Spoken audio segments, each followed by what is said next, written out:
There's a reason why the strongest leaders in history rarely shouted, rarely explained, and rarely rushed to prove themselves. Silence has always been their most dangerous weapon, and Niccolo Machiavelli understood this truth better than anyone. He knew that words are rarely used to reveal the truth. Instead, words are used to frame, to distort, to mislead, and to trap. But silence cannot be twisted. Silence is the one weapon that leaves enemies unsettled because it denies them the frame they were desperate to control. And when you deny someone the frame, you deny them power. Imagine this scene. You are in a crowded room. A rival, jealous and insecure, calls you arrogant.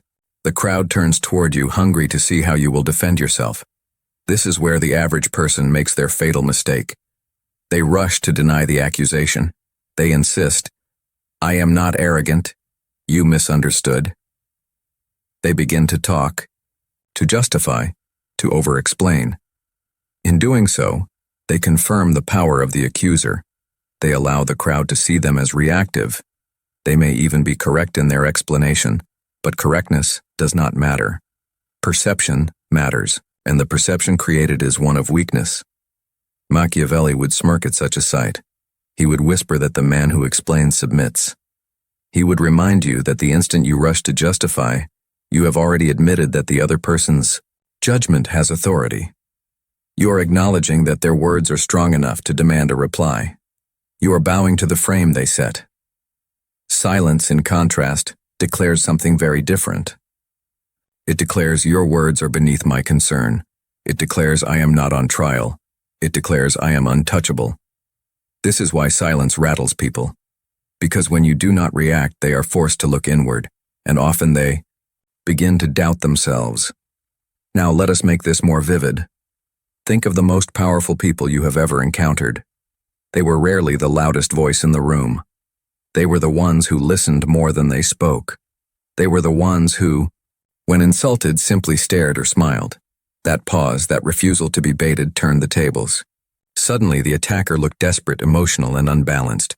The crowd no longer focused on the insult. They focused on the attacker's lack of control. This is the Machiavellian strategy. Let others reveal their instability while you stand still. Most people fear silence because they believe silence equals weakness. They believe silence is passive. They believe silence means surrender. But this belief comes from emotional insecurity, not strategic thinking. Machiavelli would laugh at the idea that silence is surrender. For him, silence is not passivity. Silence is a weapon of presence. Silence forces others to fill the void with their own words, and in doing so, they expose their intentions, their fears, and their hidden agendas. The one who stays silent controls the tempo, and whoever controls the tempo controls the power. Consider another scenario. You are in a business meeting. A colleague undermines your idea, saying it is too ambitious, too unrealistic.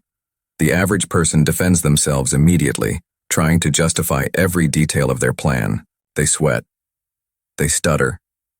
They argue. And the room smells their desperation. But the Machiavellian operator leans back in his chair. He watches the accuser. He allows the silence to hang heavy in the air. Then calmly, he replies with one cold phrase, "Let us hear your strategy then." Suddenly the accuser is forced into the spotlight. Suddenly the burden of proof shifts. The silence made the attacker perform, and most attackers crumble when the stage turns on them. This is why Machiavelli wrote that men judge more by the eye than by the hand. People are not measuring your truth. They are measuring your composure. They are not calculating your honesty. They are watching your response. And the silent man, the man who does not flinch, appears infinitely more powerful than the one who explains endlessly. Because explanation is a confession. It says, "I need you to believe me." Silence, on the other hand, says, "Believe whatever you like. It changes nothing." And that is terrifying. There is a brutal law here. The one who speaks first often loses control of the frame. Once you explain, once you justify, you are trapped in their design. They dictate the rules of engagement. They set the battlefield. And once you step onto that battlefield, you are already bleeding. But silence? Silence refuses to enter their battlefield. Silence forces them to swing wildly into the void, cutting only themselves. Think of social interactions.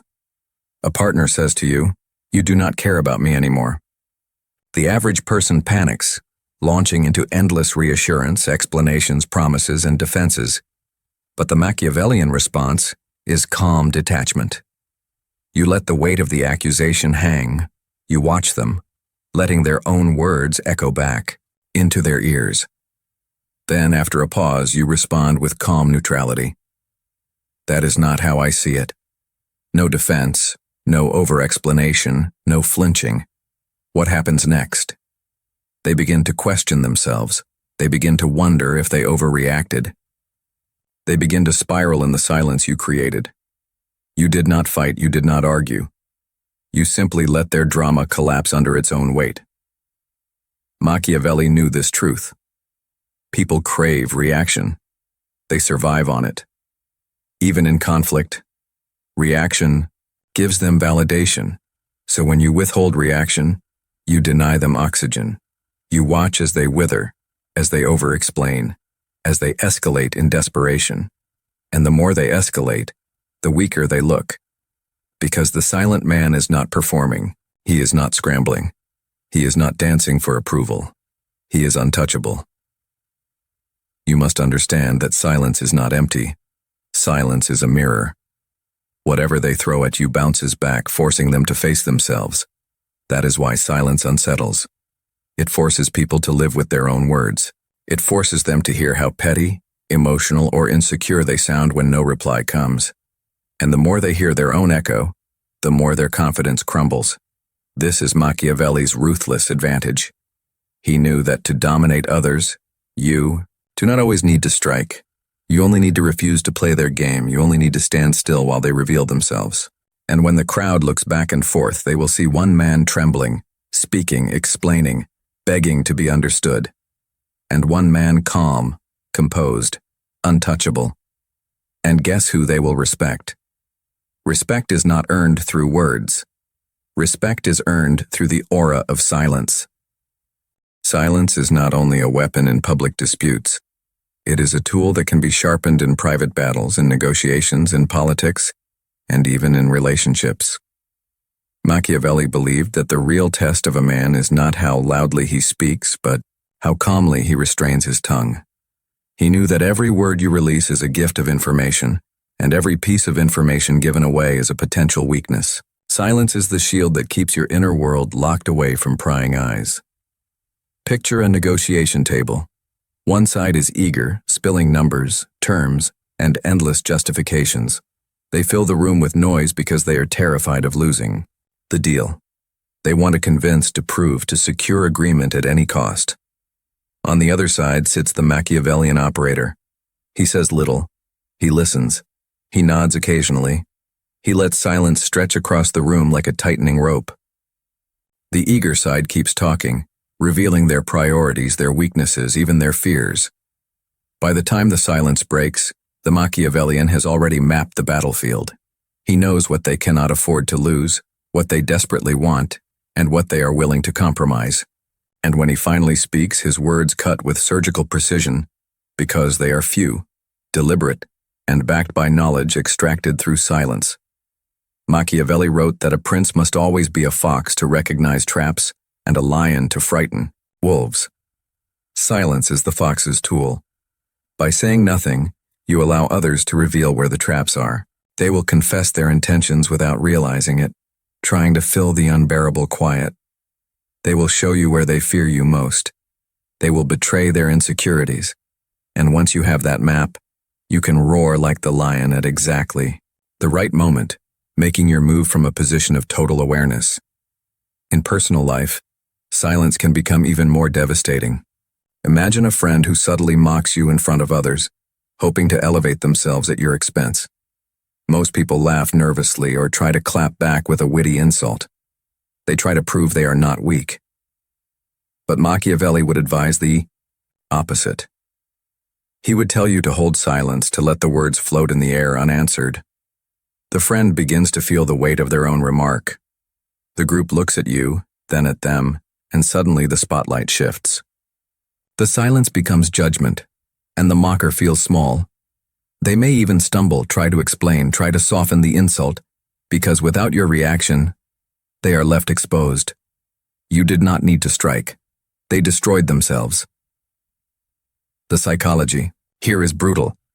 Most humans cannot endure silence. Silence feels like rejection. Silence feels like dominance. Silence makes them doubt what they just said, doubt their value, doubt their control. This is why interrogators fear silence more than shouting. A prisoner who screams can be managed. A prisoner who sits silently, who does not break, terrifies them. Because silence is not absence, it is resistance. And resistance without noise is unmovable. Machiavelli would remind you that the crowd is always watching. When someone attacks you and you remain calm, composed, silent, the crowd reads that as strength. They may not remember the exact words of the accuser, but they will remember your composure. They will say, "He did not even blink. He did not even care." That perception is worth more than any defense you could offer, because in the theater of power, perception is the currency. The silent man appears mysterious, untouchable, even dangerous. Let us explore another layer. Silence does not only disarm your enemies, it also magnifies your words when you finally choose to speak. Imagine two men. One talks constantly, giving advice, arguing points, narrating every detail of his thoughts. The other stays silent most of the time, observing, waiting. When the talkative man speaks, people ignore half of his words because they are drowned in noise. When the silent man finally opens his mouth, the room leans forward. Every ear strains to catch his words. Why? Because scarcity creates value. Silence is the art of scarcity. You make your words valuable by withholding them, and when they are rare, they are perceived as truth, as law, as final. This is why Machiavelli's advice resonates even today. In a world addicted to noise, tweets, posts, constant chatter, the one who remains silent stands out. The one who is not constantly broadcasting gains mystique. People begin to whisper about them. They begin to speculate. They begin to fear what is not being said. And in their imagination, they often create a far more powerful image of you than you could ever create with words, because imagination is limitless and silence feeds imagination. Consider relationships once more. A partner demands, "Explain why you did that." The average man launches into lengthy defenses. The Machiavellian man pauses, lets the silence breathe, then answers with a calm, short phrase. That is how I see it. He does not give them the satisfaction of a detailed confession. He does not hand them the frame. Instead, he lets them wrestle with the silence. They overthink. They replay the moment in their minds. They search for validation and find none. And while they spin in uncertainty, he grows in presence. He is no longer defending. He is defining. Silence also allows you to control tempo in conflicts. Quick reactions signal emotional control by the other side. Delayed reactions signal that you are choosing the battlefield. By remaining silent, you stretch the timeline. You force them to chase your response. You condition them to wait for your approval, your answer, your move. And the longer they wait, the more their need for your reaction grows. They begin to orbit you, seeking your validation, and in that orbit, you hold gravity. Now there is a deeper, darker layer. Silence can be weaponized not just in moments of attack, but in moments of betrayal. Someone close betrays you. The average person confronts them immediately, shouting, demanding explanations. The Machiavellian disappears into silence. He does not block them. He does not reply. He simply removes his presence, and the betrayer spirals. They post more. They send messages. They try to bait a reaction. They invent stories to fill the void. Every attempt makes them look more desperate, more guilty, more unstable. And all the while, the Machiavellian's silence grows heavier. Because when you do not dignify betrayal with response, you force the betrayer to live inside their own guilt. They break themselves trying to pull you back into the noise. This is the hidden strategy. Silence is not emptiness. Silence is dominance. Silence is the refusal to validate lies. insults, or accusations. Silence is the mirror that forces enemies to see their own faces. Silence is the scarcity that makes your words priceless. And silence is the gravity that makes others orbit you, trying endlessly to draw out what you refuse to give. It is not weakness. It is not surrender. It is ruthless control. And Machiavelli knew that in the end, the man who speaks less always controls, the one who cannot stop talking. By now you understand that silence is not an accident. It is a weapon of choice. It is a blade hidden in the folds of your robe, sharp enough to cut reputations without ever leaving your sheath. Machiavelli taught that a ruler must always calculate when to appear merciful, when to appear cruel, when to speak, and when to stay quiet. Silence is not about avoiding conflict. It is about reshaping conflict on your terms, making others fight shadows while you stand untouched. Let us explore the battlefield of politics, both ancient and modern. Imagine two rivals competing for influence. One makes loud promises, shouting policies, displaying endless confidence. The other speaks rarely, makes no desperate vows, reveals nothing of his true agenda. Whom do people fear more? Not the loud one. The loud one is predictable, his ambitions are obvious. They may be aggressive, but they can be planned against. The silent one, however, terrifies the crowd. His absence of words leaves room for imagination, and imagination is always more frightening than reality. His quiet composure whispers that he knows more than he reveals. That whisper becomes myth, and myth is power. Machiavelli warned that people are simple creatures swayed more by appearances than by truth. Silence creates the appearance of control. When you stay silent, people assume you are above the noise. They assume you must be secure, unshaken, certain of yourself. They overestimate your strength because silence denies them evidence to measure it. That overestimation is your advantage.